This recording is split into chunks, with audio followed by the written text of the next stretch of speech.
Ya, halo pemirsa, apa kabar Anda hari ini? Langsung dari studio IDX Channel Jakarta, saya Prasetyo Wibowo kembali hadir dalam Market Review, program yang akan mengupas isu-isu penggerak ekonomi di tanah air. Dan kali ini kita akan membahas terkait dengan sektor penerbangan di Indonesia, di mana pertumbuhan jumlah penumpang juga makin tinggi, namun apakah dibarengi dengan membaiknya tiket pelayanan, kemudian ketersediaan dari operasional bandaranya sendiri. Baik, pemirsa langsung saja kita mulai Market Review selengkapnya.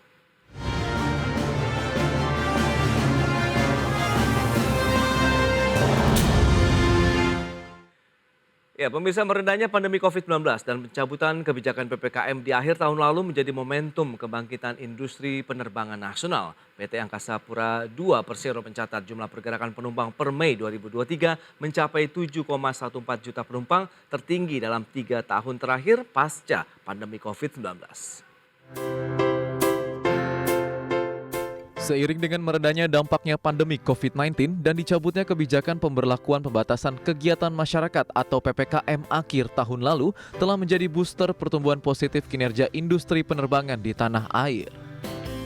Bahkan tahun 2023 seakan menjadi momentum kebangkitan bagi maskapai penerbangan baik pelat merah maupun swasta. Hal ini tercermin dari jumlah pergerakan penumpang pesawat di 20 bandara yang dikelola PT Angkasa Pura II Persero per bulan Mei 2023 yang mencapai 7,14 juta penumpang. Jumlah tersebut tertinggi dalam 3 tahun pasca pandemi COVID-19 terjadi Indonesia pada tahun 2020 lalu. Jumlah penumpang pada Mei 2023 tercatat naik 14% dibandingkan April 2023 sebanyak 6,27 juta penumpang. Dan bila dibandingkan dengan Mei 2022 naik 18%. Menyikapi hal ini, Indonesia National Air Carrier Association atau INACA meminta para operator bandara baik PT Angkasa Pura I dan PT Angkasa Pura II untuk meningkatkan utilisasi dan jam operasional. Sebab saat ini jumlah bandara yang beroperasi selama 24 jam masih terbatas. Sementara itu data Badan Pusat Statistik mencatat jumlah kunjungan wisatawan mancanegara di Indonesia per bulan Maret tahun 2023 mencapai 809.096 kunjungan. Jumlah ini meningkat 15,39% dibandingkan Februari 2023 dan 470,37% dibandingkan bulan yang sama tahun 2022. Sedangkan jumlah perjalanan wisatawan Nusantara di sepanjang tahun 2022 meningkat 19,82 dibanding tahun 2021 dan naik 1,76% dibandingkan sebelum pandemi COVID-19 atau tahun 2019. Jakarta, Tim Liputan IDX Channel.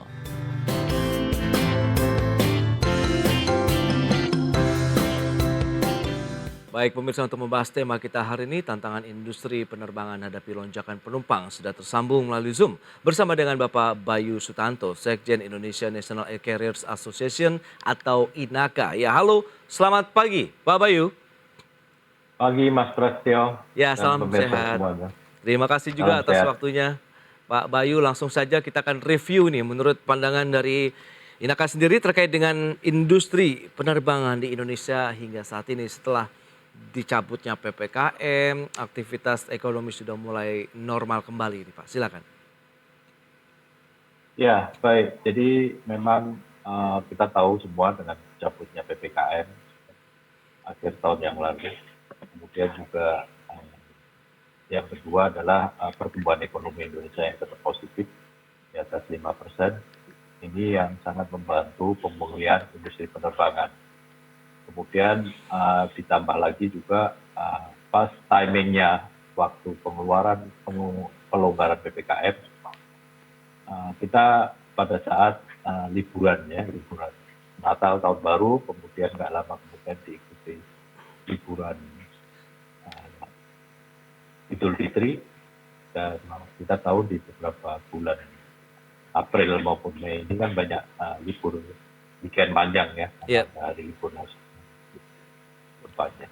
Jadi itu yang membuat timing pertumbuhan ini pas bagi industri. Oke, seiring tidak dengan bertambahnya kinerja dari maskapai penerbangannya sendiri begitu, Pak Bayu Suco ini? Sorry, nggak dengar suaranya kok, nggak dengar ya. Oke. Halo, Pak Bayu? Halo? Apakah bisa mendengar suara saya, Pak Bayu? Ya, ya. Oke, lantas bagaimana dengan kinerja maskapai penerbangannya sendiri? Apakah rata-rata juga menunjukkan pertumbuhan yang positif di sepanjang kuartal 1 tahun inilah paling tidak begitu? Ya, benar sekali Mas. Baik, jadi semua maskapai memang dengan kondisi pasar yang permintaannya meningkat, tentu maskapai juga masing-masing maskapai, apakah itu maskapai yang swasta, BUMN, yang besar maupun kecil, semua menikmati pertumbuhan penumpang tadi atau kue tadi sangat melihat tadi. Oke. Dan kemudian juga di awal tahun 2023 banyak sekali ya membuka rute penerbangan khususnya ke negara-negara tetangga di ASEAN sih, khususnya Malaysia, Singapura, dan Thailand sih. Banyak maskapai kita mulai menambah frekuensinya untuk terbang ke sana.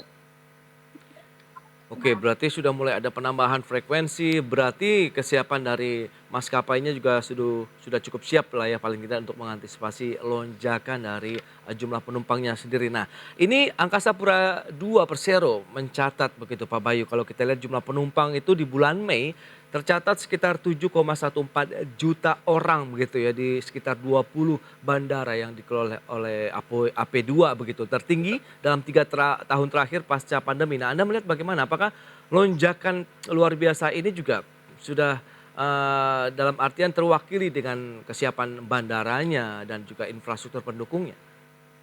Ya, baik, saya pikir sih baik maskapai maupun bandara, operator bandara juga sudah mulai menyesuaikan. Oke. Kita pun juga selalu berkomunikasi dengan pihak bandara untuk menambah jam operasi bandara, baik untuk bisa menambah peningkatan frekuensi maupun konektivitasnya. Oke. Karena kalau katakanlah Jakarta 24 jam, Medan 24 jam, Surabaya belum, dan pasar 24 jam. Utilisasi pesawat khususnya yang ke wilayah tengah timur ini jadi terganggu, gitu. Nggak Oke. bisa optimal. Tapi kalau misalnya memang harus beroperasi selama 24 jam, apakah butuh persiapan yang lebih panjang lagi, kemudian SDM dan mungkin sarana prasarana juga harus juga Ya, ditingkatkan? tentu bagi pihak bandara, operator bandara tentu juga harus mempersiapkan baik Oke. SDM. Karena kan mereka juga harus mengikuti ketentuan kan, ada sertifikasi khususnya untuk keselamatan. Jadi training dan sebagainya itu juga harus dijalankan kalau kita mau menambah kapasitas. Oke. Dengan bertambahnya jumlah penumpang seperti yang tadi sudah disampaikan di AP2 saja 7,14 juta penumpang di bulan Mei. Anda melihat dengan penambahan operasional menjadi 24 jam begitu apakah akan menjadi efektif juga di dalam artian tadi utilisasi pesawat juga bisa optimal di sana Pak Bayu? Ya, ini kan terkait dengan peta konektivitas, Mas. Oke. Jadi tentu tidak semua bandara terus beroperasi 24 jam juga. Baik. Nah, ini sangat tergantung kepada populasi, aktivitas ekonomi, aktivitas pariwisata dan sebagainya. Gitu. Kalau kayak Cengkareng, kemudian Denpasar, Surabaya, ataupun Makassar, ya, atau bahkan hub atau super hub di Indonesia, baik untuk penerbangan domestik maupun internasional, contohnya Cengkareng dan Bali khususnya saat ini, dua gateway tersebut yang internasional ya memang harus 24 jam, tapi bandara lain saya pikir sih ya disesuaikan aja. Seberapa banyak orang keinginan untuk bepergian sesuai dengan frekuensi dan jam terbangnya. Oke. Nah, rute-rute mana saja kalau pengamatan dari Inaka lah begitu ya Pak Bayu yang menjadi favorit bagi mungkin entah itu wisatawan domestik maupun mancanegara yang berkunjung ke Indonesia, kita bahas nanti di segmen berikutnya. Kita akan jeda sebentar Pak Bayu. Dan pemirsa jangan beranjak dari tempat Anda, kami masih akan segera kembali sesaat lagi.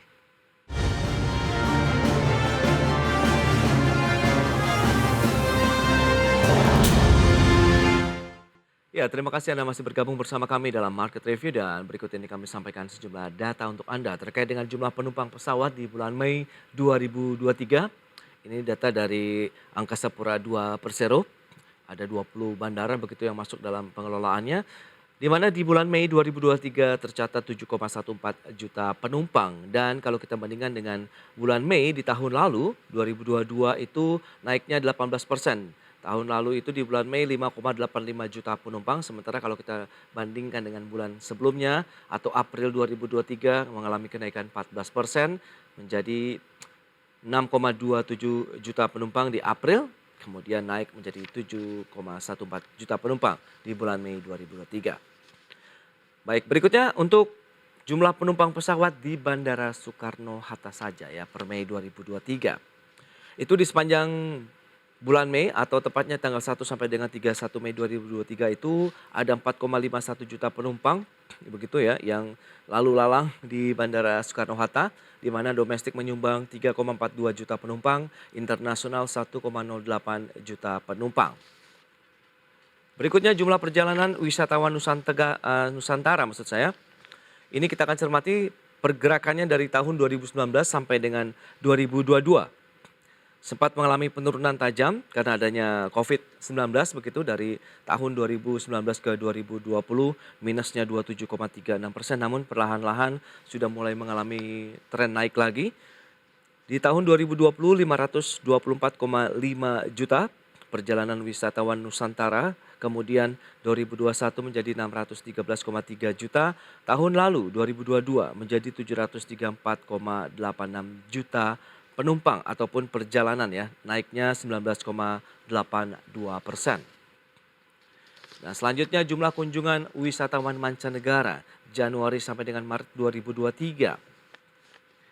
Pergerakannya ini memang lagi-lagi karena pandemi sempat juga membuat jumlah kunjungan Wisman mengalami penurunan cukup dalam di Januari sampai dengan Maret. Ini pergerakannya kita ambil periode Januari-Maret saja. 2021 352 ribuan kunjungan Wisman ke Indonesia. Di Januari sampai dengan Maret 2022 juga tidak jauh berbeda di 369 ribuan. Kemudian di Januari sampai dengan Maret 2023 langsung melonjak menjadi 2,2 juta kunjungan wisatawan mancanegara ke Indonesia. Baik, kita akan lanjutkan kembali perbincangan bersama dengan Bapak Bayu Sutanto, Sekjen Inaka. Pak Bayu, kalau kita cermati dengan beberapa data tadi yang sudah kita sampaikan, memang ini menunjukkan tren yang menarik begitu ya. Pak Bayu, tadi perlu digarisbawahi memang adalah kesiapan, tantangan yang perlu dihadapi juga ini oleh pengelola bandara, maskapai penerbangan, terutama dalam menyikapi lonjakan di awal tahun 2023 ini Pak Bayu, silakan.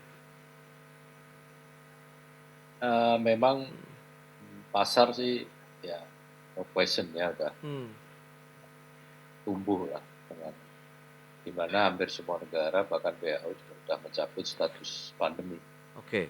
Ya orang lebih leluasa untuk melakukan perjalanan, itu satu.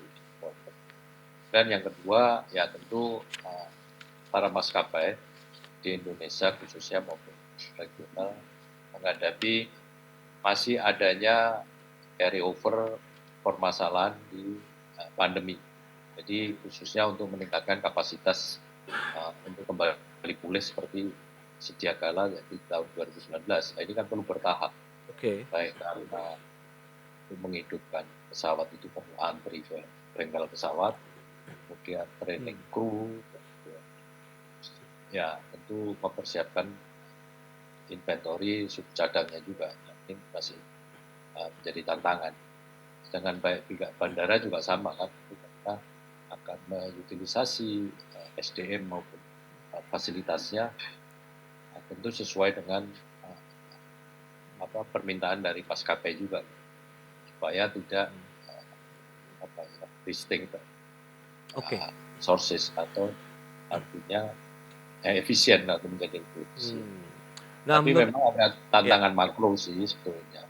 Kalau secara global ekonomi, ya kita Indonesia termasuk yang bagus, bahkan beberapa tahun ini pun masih sama antara 5, di atas 5 lah ya, 5,1 sampai 5,4%. Oke. Tapi ada tantangan yaitu kita nggak tahu fluktualitas harga fuel atau aftur minyak dunia. Dan juga kurs US dollar. Kita tahu kurs US dollar kemarin sempat ya baru beberapa hari minggu yang lalu kan karena Federal Reserve menaikkan suku bunga sehingga kontraksi uangnya juga sangat kerasa sehingga nilai US dollar naik. Hmm. Harga minyak turun, tapi kita nggak tahu karena ini kan menghadapi musim panas, Mas. Iya, iya. Nanti seperti seasonal lah harga minyak itu juga sama, begitu mendekati musim dingin, winter, karena mereka negara-negara yang 4 musim itu memerlukan energi lebih banyak, harganya akan naik lagi seperti tahun yang lalu atau beberapa tahun terakhir ini. Oke, berarti beragam strategi dan langkah-langkah antisipasi yang sudah dilakukan oleh maskapai, pengelola bandara sejauh ini menurut pandangan dari Inaka sudah cukup mumpuni untuk menyikapi lonjakan penumpang pesawat yang terjadi saat ini? Atau memang masih perlu ditingkatkan lebih jauh Ya lagi? perlu, Mas. Jadi perlu menyikapi, melakukan lebih teliti lah ya, Mm-mm. untuk melihat pertumbuhan ini ke arah mana. Karena tentu Oke.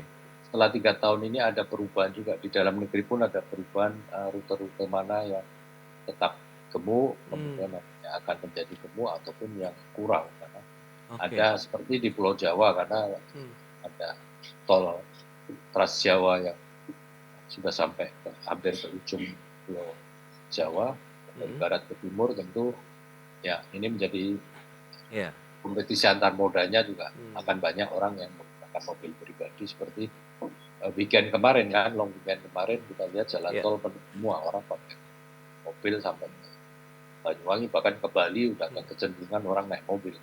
Oke. Nah, dengan kondisi tadi data sudah disampaikan jumlah penumpang juga yang mengalami lonjakan. Nah, rute-rute yang favorit yang ataupun rute-rute gemuk tadi bagaimana begitu menurut Anda? Apakah masih sama dengan tahun-tahun sebelumnya atau sudah Ya mulai sepanjang berkembang? artinya orang bepergian itu kan ada beberapa pertimbangan ya, bisnis traveler termasuk swasta maupun government. Oke. Kemudian ada leisure atau jalan-jalan wisatawan, kemudian ada juga yang visit friend and relative gitu. Jadi pulang kampung tadi itu termasuk VFR, visit friend and relative. Yang leisure juga makin banyak juga sih, atau dua-duanya antara visit friend and relative sama leisure digabung biasanya gitu. Jadi tergantung, kayak misalnya ke Bali, dia nggak pernah sepi karena banyak leisure ya pergi ke sana. Oke. Jogja juga begitu. Surabaya campuran ya, umumnya orang bisnis sih, sama visit friend dan relative. Medan juga sama.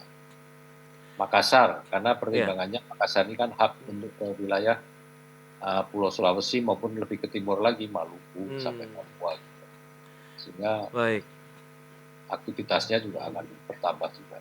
Oke Pak Bayu, lantas bagaimana dengan tingkat persaingannya sendiri dari maskapai penerbangan begitu, terutama sudah mulai banyak juga nih direct flight begitu ya dari negara luar masuk ke Indonesia kemarin, dan baru-baru ini kan juga dari Airbus 380 begitu yang berhasil mendarat juga di Bali. Apakah ini menjadi satu tantangan tersendiri atau tidak? Tahan dulu jawabannya Pak Bayu, kita akan jeda sebentar. Dan pemirsa, kami masih akan segera kembali sesaat lagi.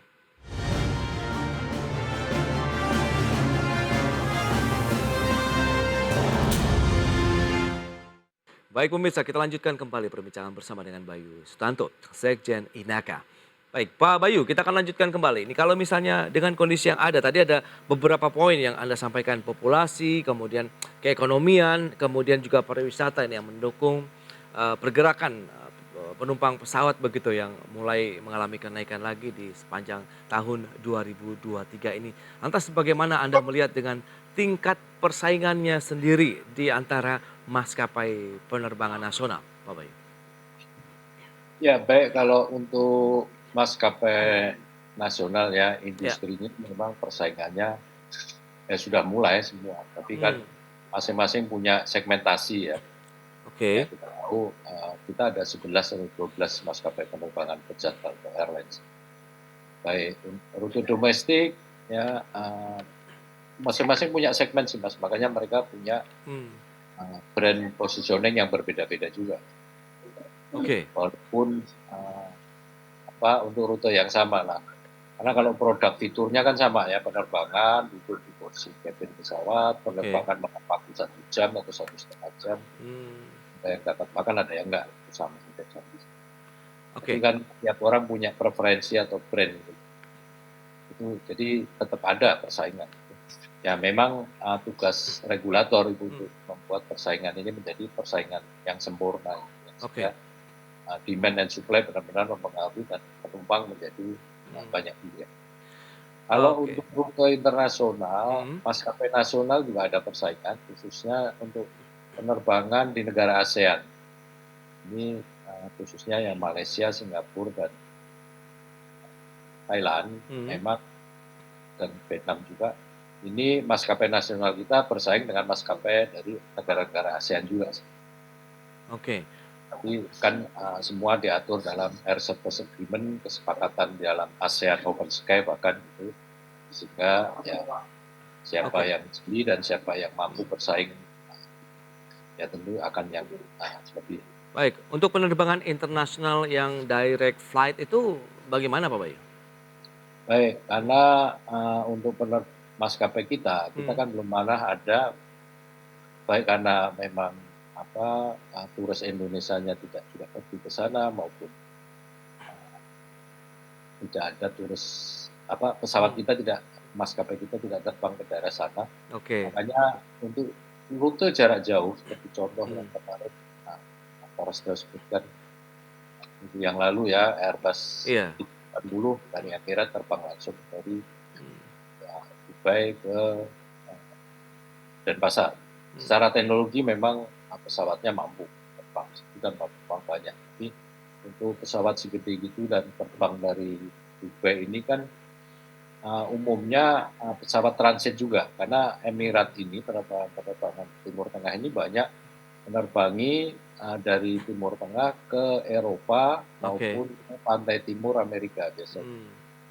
Jadi yang dibawa umumnya pelancong mancanegara, Baik. baik dari Amerika Hmm. pantai timur maupun dari Eropa yang terbang ke Bali. Bahkan kan mereka sekarang juga punya penerbangan langsung dari Dubai langsung ke kota-kota di Australia. Oh, iya iya iya. Jadi dengan teknologi pesawat yang bisa terbang makin panjang ini kan juga merubah orang pola bepergiannya dan sebagainya. Oke, itu Atau dia. contoh pesawat Singapore Airlines Hmm. sudah bisa terbang langsung dari Singapura ke New York. Hmm. Karena waktu itu harus transit kan, dengan teknologi pesawat sebelum. Baik. Jadi untuk rute-rute jarak jauh sih maskapai nasional kita belum berperan banyak Hmm. saing dengan mereka. Oke, baik. Paling tidak di satu sisi setelah mereka mendarat di satu tempat kemudian bepergian ke daerah lainnya menggunakan maskapai nasional begitu ya Pak Bayu ya? Iya, Baik, karena oke. sebelum mereka terbang langsung ke Denpasar, Iya. mereka melakukan kerjasama atau code Hmm. share agreement dengan pihak Garuda kalau nggak salah waktu Hmm. itu. Dari Dubai ke Jakarta, Denpasarnya memakai pesawat Garuda dengan code share Baik. tadi istilahnya. Hmm. Oke oke. Tapi optimisme Anda sendiri bagaimana untuk melihat industri penerbangan di sepanjang tahun 2023 ini setelah kita mencetak, ya bisa dibilang raihan Kalau positif dari ya di sisi awal tahun? ya makronya sih Hmm. oke, bagus. Oke. Tinggal antisipasi di mikronya yang kadang-kadang terjadi Hmm. kejutan. Jadi kita harus siap-siap juga misalnya Iya. nanti setelah bulan Oktober, November pas musim winter ya harga minyak tentu akan naik. Oh, Atur oke. Baik, untuk suku cadang ada masalah tidak sejauh ini? nggak ada. Oke, baik. Itu dia terkait dengan kondisi industri penerbangan di Indonesia, nampaknya potensi dari kenaikan jumlah penumpang, pergerakan penumpang pesawat di Indonesia akan semakin tinggi paling tidak memasuki di kuartal kedua sampai dengan mungkin akhir tahun Ya, 2023 mendatang. Baik Pak Bayu, terima kasih banyak atas waktu dan baik. sharing yang sudah Terima Anda kasih. sampaikan Selamat kepada pagi, Mas pemirsa. Prasetyo. Salam Selamat sehat. pagi, selamat melanjutkan aktivitas Anda kembali Pak. Terima kasih.